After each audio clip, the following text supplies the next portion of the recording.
Olá, boa noite a você. Este é o Jornal da Record. O governador de São Paulo, Tarcísio de Freitas, anuncia plano para Cracolândia e afirma que internação compulsória só será feita em último caso.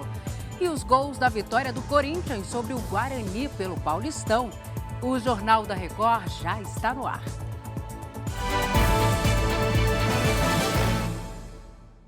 Oferecimento: cartões Bradesco, muito mais benefícios.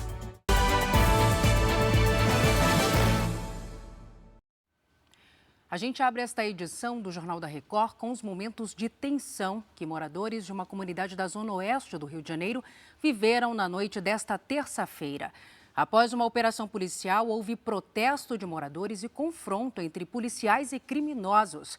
O repórter Pedro Paulo Filho traz as informações para a gente ao vivo. Oi, Pedro, boa noite para você.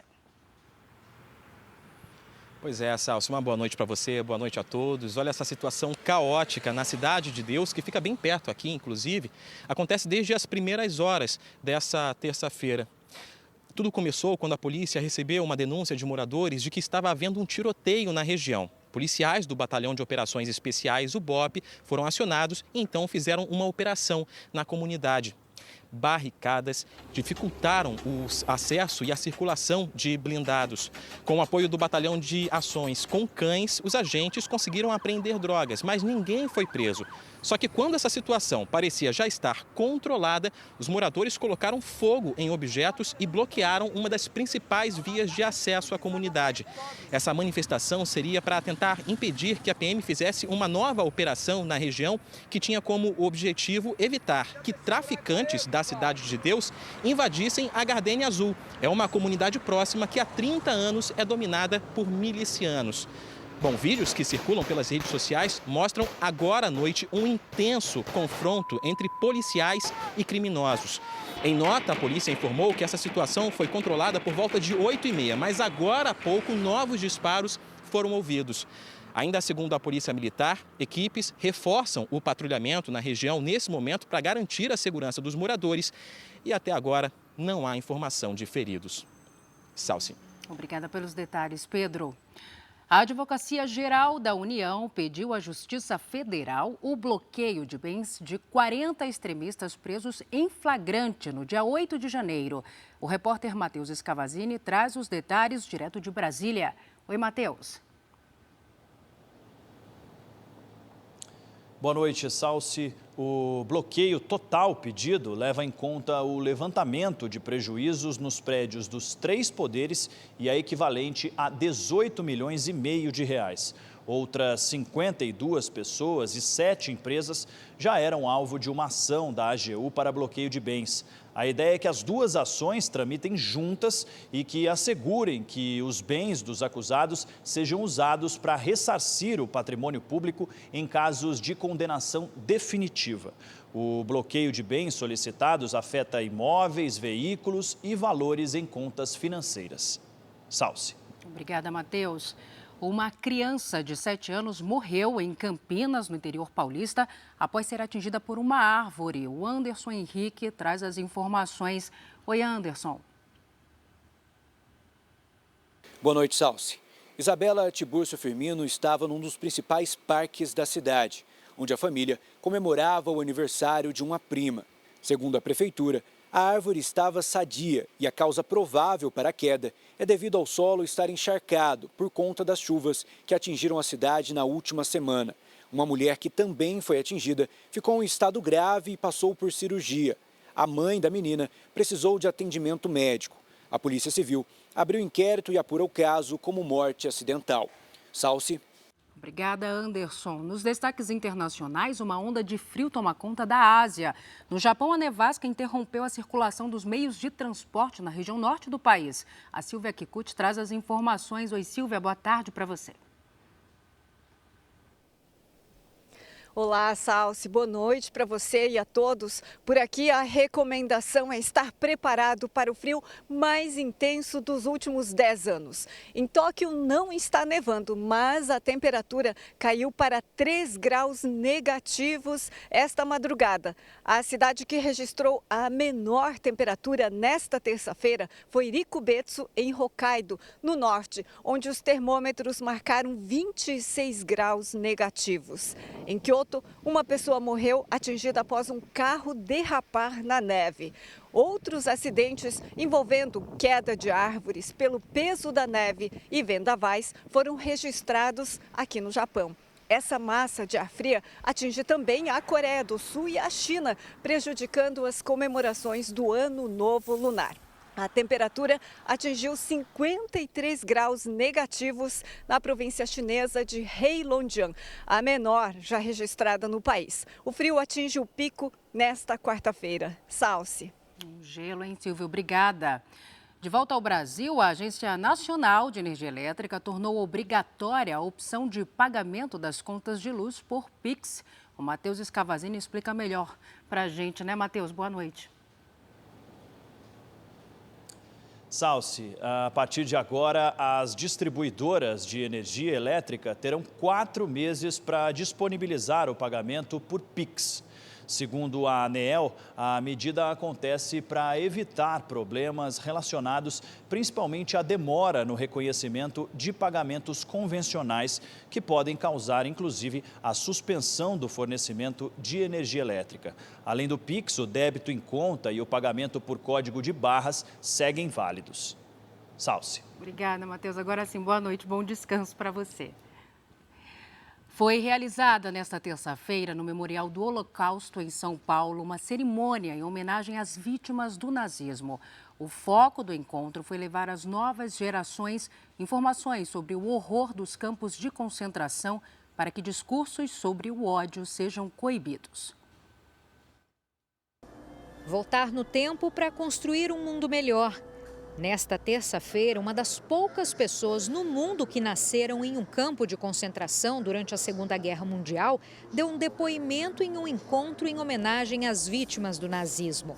Jorge Legman se emociona ao falar sobre a libertação realizada pelo americano Dwight Eisenhower, comandante supremo das Forças Aliadas, que reuniam Estados Unidos, França, Reino Unido e União Soviética. No meu caso específico, eu nasci no campo de concentração na Alemanha, Auschwitz fica na Polônia.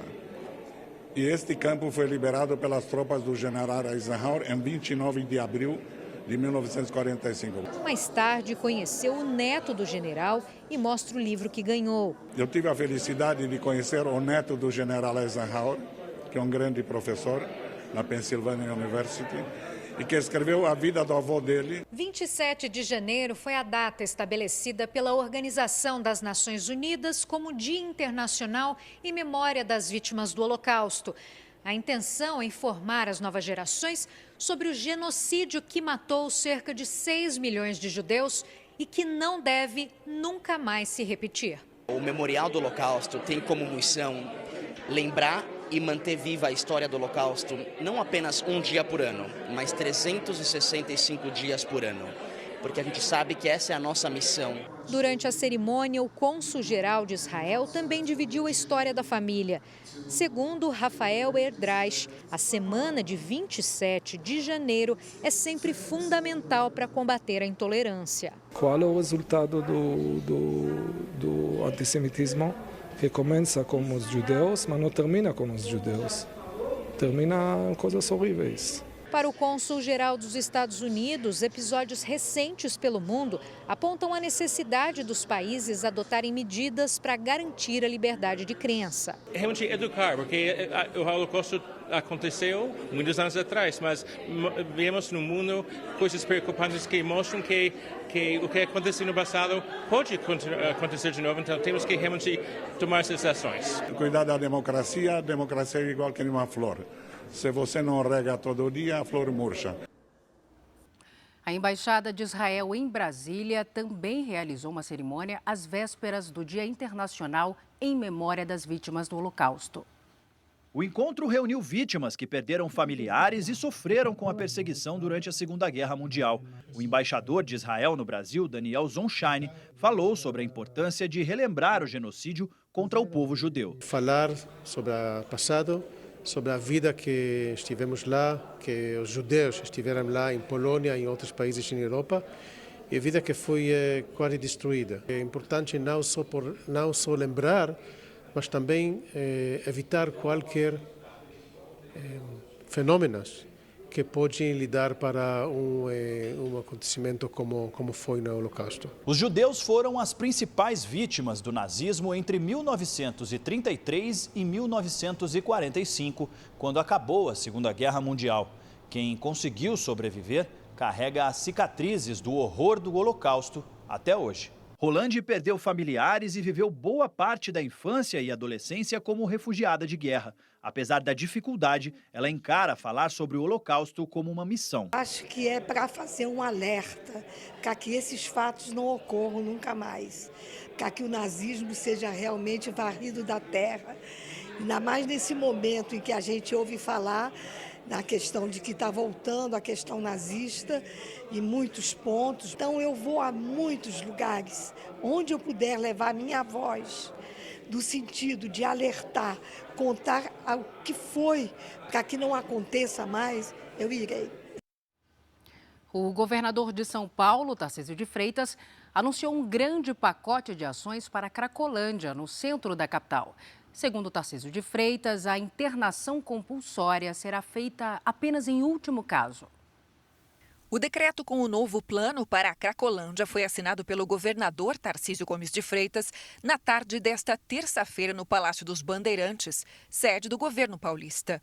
A iniciativa tem o apoio do Tribunal de Justiça de São Paulo, do Ministério Público, da Defensoria Pública e da Prefeitura da capital. Coordenadas pelo vice Felício Ramute, as ações imediatas serão no âmbito da saúde, da segurança, da moradia e da justiça. Na saúde, o governo estadual vai usar o Centro de Referência de Álcool, Tabaco e Outras Drogas para acolher e dar entrada no tratamento de dependentes químicos. Vão ser 1.000 vagas em comunidades terapêuticas. 200 novos profissionais serão contratados para abordar os usuários nas ruas. Essas equipes contarão com 25 novas viaturas.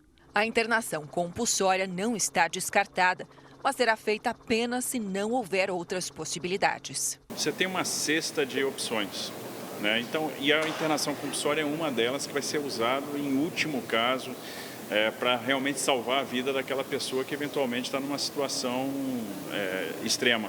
Na área da segurança, 500 câmeras com reconhecimento facial vão ser usadas por policiais. A Guarda Civil Metropolitana vai ter 110 novas motos para fazer rondas na região. Na parte social, 120 milhões de reais vão ser investidos em moradias nas regiões mais críticas.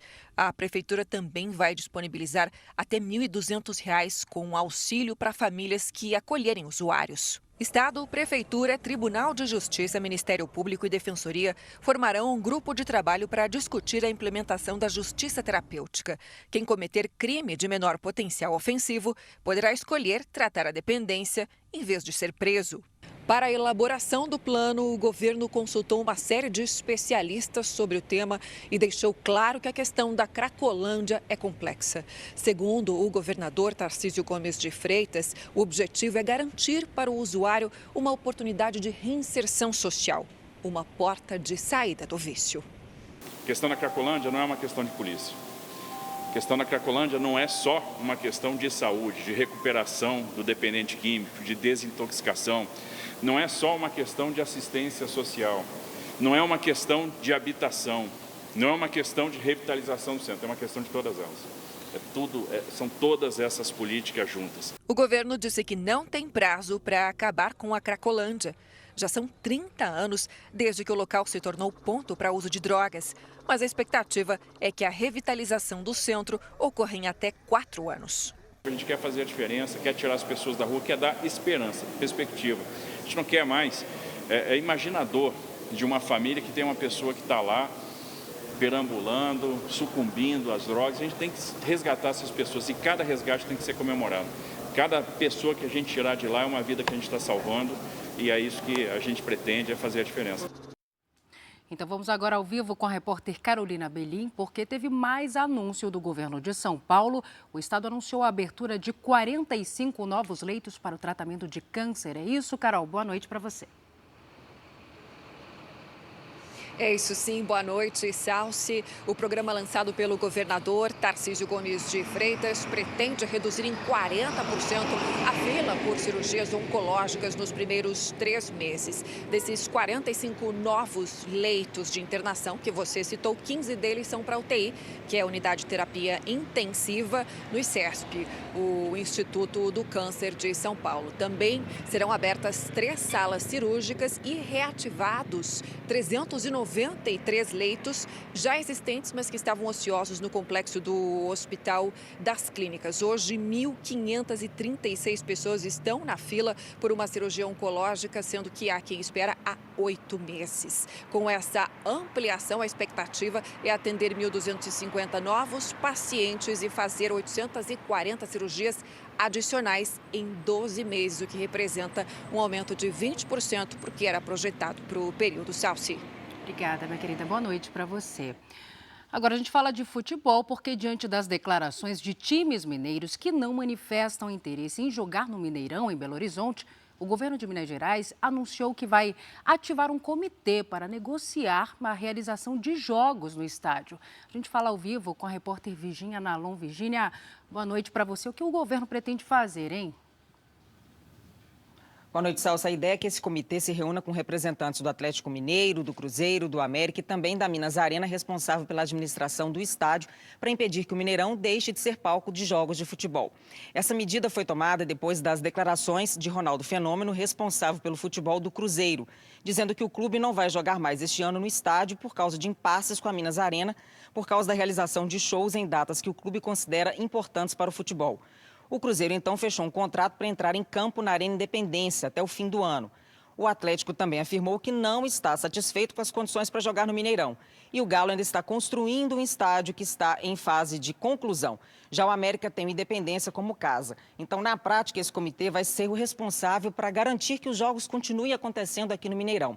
A primeira reunião desse comitê deve acontecer daqui 10 dias. Salce. Obrigada, Virgínia. E pelo Campeonato Paulista, o Corinthians venceu o Guarani de virada. Janice de Castro conta pra gente. Janice. Boa noite, Salsi. Boa noite a todos. O Corinthians levou um susto logo aos 58 segundos de jogo. Mas com apoio de 40 mil torcedores, reagiu, venceu o Guarani de virada e assumiu a liderança do Grupo C do Paulistão. Bruninho abriu o placar para o Guarani após bobeada da defesa alvinegra. O Corinthians empatou nos acréscimos do primeiro tempo. Renato Augusto deu um belo passe para Roger Guedes empurrar para as redes. Foi o terceiro gol do camisa 10 no Paulistão. Aos 6 minutos da etapa final, Fábio Santos virou para o timão, 2-1. E nesta quarta-feira tem mais Paulistão. Tem Santos e Água Santa às 9h30 da noite aqui na tela da Record TV. É ao vivo para todo o Brasil, menos para o Rio de Janeiro. Salsi. Imperdível. Obrigada, Janice. Este foi o Jornal da Record. Outras informações na primeira edição do JR 24 horas às 7 da manhã. Você fica agora com Fala Que Eu Te Escuto. Boa noite para você. Cuide-se. Tchau.